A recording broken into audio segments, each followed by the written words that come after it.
लंबे समय से बंद पड़े 100 दिन के कार्य की शुरुआत बुधवार सुबह पश्चिम बर्धमान जिले के बिदबिहार ग्राम पंचायत अंतर्गत फुलझोर इलाके से की गई।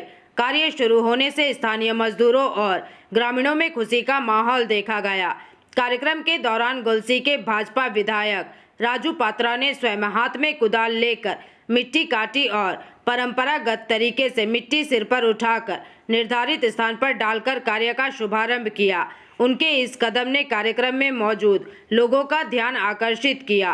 गौरतलब है कि वर्ष 2021 के बाद से ये परियोजना लंबे समय तक विभिन्न कारणों से प्रभावित रही, जिससे ग्रामीण क्षेत्रों के अनेक परिवारों की आजीविका पर भी असर पड़ा था। अब कार्य दोबारा शुरू होने से मजदूरों में उत्साह का माहौल है। इस अवसर पर कांगसा के बीडीओ सौरभ गुप्ता, जिला 100 दिन परियोजना अधिकारी अतनु मंडल, बिदबिहार ग्राम पंचायत की प्रधान लक्ष्मी मणि टुडू, बर्धमान सदर भाजपा के उपाध्यक्ष रमन शर्मा सहित कई प्रशासनिक अधिकारी एवं जनप्रतिनिधि उपस्थित रहे। इस दौरान विधायक राजू पात्रा ने क्या कहा है, आइए सुनते हैं। आज 100 দিনের কাজ শুরু হলো। কতটা খুশি আপনারা? খুশি তো হচ্ছি, এখন যে কতটা খুশি হতে পারবো বলতে পারছি না। এই তো সবে শুরু হলো। কতদিন বন্ধ ছিল? বন্ধ ছিল প্রায় 3 বছর হবে হয়তো। 4 বছর? হ্যাঁ, 3-4 বছর হবে। আর এই 4 বছর পর এই কাজ খুললো, তো এখন তো ভালোই লাগছে। একটু রোজগারও হবে? হ্যাঁ, রোজগারও হবে। হ্যাঁ। কি নাম আপনার? সম্পল হওয়া। হ্যাঁ, আমরা আজ খুব ভাগ্যবান যে আমাদের পশ্চিম বর্ধমান জেলার যে এনআরজিএস এর প্রথম কাজটা দীর্ঘ 5 বছর পর শুরু হচ্ছে, সেটা আমরা কাকসা ব্লকে শুরু করতে পারলাম। আমাদের বিদবিহার গ্রাম পঞ্চায়েতের যারা কর্মচারী প্রধান সবাই রয়েছেন, সবাইকে ধন্যবাদ যে তারা খুব তৎপরতার সঙ্গে এই কাজটিকে রূপায়ণ করবার জন্য উদ্যোগ নিয়েছিলেন। এবং আজকে আমাদের বিধায়ক সাহেব তিনি আসলেন, গলসি বিধানসভার বিধায়ক, যেহেতু এটা তার বিধানসভা এলাকার মধ্যে পড়ে, তার হাত দিয়ে আমরা আজকে কাজটার উদ্বোধন করতে পারলাম। এরপর আমরা সমস্ত গ্রাম পঞ্চায়েত এবং এই গ্রাম পঞ্চায়েতের অন্যান্য সংসদে এই কাজটাকে ছড়িয়ে দেবো এবং সব জায়গায় কাজ করব। যেটা আটকে ছিল এতদিন ধরে, যে আমরা গ্রামাঞ্চলের মানুষের হাতে এনআরজিএস এর মাধ্যমে যে কর্মসংস্থান সেটা হচ্ছিল না, আশা করি আজকে চালু হওয়ার পর থেকে আমরা সেই কাজটি আরো ভালোভাবে রূপায়ণ করতে পারবো। ধন্যবাদ।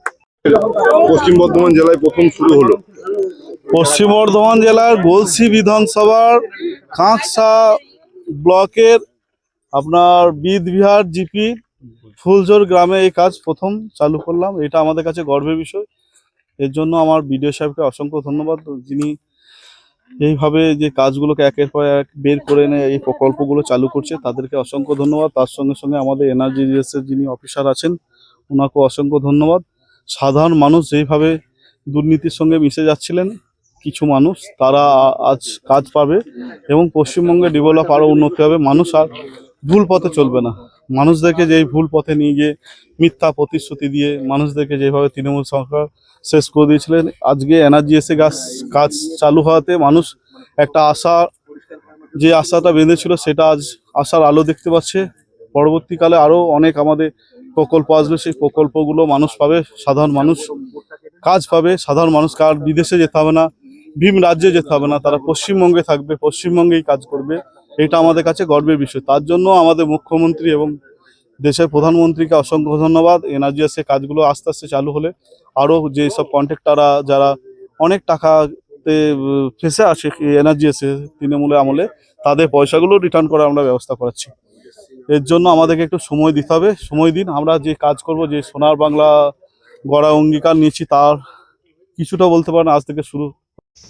ভালোই কষ্ট হয়েছিল, আবার এই শুরু হলো। দেখি কতদিন করতে পারি, থাকতে পারলে তো ভালোই হয়। এটাতে লাভ হবে মনে হচ্ছে, কাজ শুরু হয়। হ্যাঁ, মনে হচ্ছে তো লাভ হবে। খুশি আপনারা? কি নাম আপনার? दुर्गापुर से निमाई दास की रिपोर्ट, पीवीटीवी न्यूज। रानीगंज में इतने लग्जरी रूम, वो भी इतने कम प्राइस में। मैं बात कर रही हूँ रानीगंज के एनएसडी रोड में लोकेटेड होटल अतिथि इन के बारे में। यहाँ पे आपको फैमिली, फ्रेंड्स और कॉर्पोरेट के लिए रूम्स मिल जाएंगे, वो भी सिर्फ 1500 स्टार्टिंग प्राइस में। यहाँ पे आपको super deluxe room, Dulux room, regular room के साथ साथ प्योर वेज रेस्टोरेंट, जहाँ से आप अपने रूम तक टेस्टी फूड ऑर्डर्स कर सकते हैं। ये होटल हाइजीनिक और क्लीन होने के साथ साथ 27 हेल्पिंग फैसिलिटी भी देती है। है। High speed wifi, TV with fully AC interior, 24/7 room service, good ambience, clean cupboards, separate geyser facilities, clean washrooms, smoking area. अगर आपका भी प्लान है रानीगंज में स्टे करने के लिए तो आपके लिए ये एक अच्छा ऑप्शन हो सकता है। आप यहाँ पर रूम ऑनलाइन प्लेटफॉर्म मेक माई ट्रिप से भी बुक कर सकते हैं। अगर आप मेरी वीडियो दिखाते हैं तो आपको मिलेगा एक्स्ट्रा 20% ऑफ। अतिथि इन होटल आपको रानीगंज स्टेशन से 5 मिनट वॉकिंग डिस्टेंस पे मिल जाएगा। और इन्फॉर्मेशन के लिए आप इन्हें कॉल भी कर सकते हैं। Thank you for watching.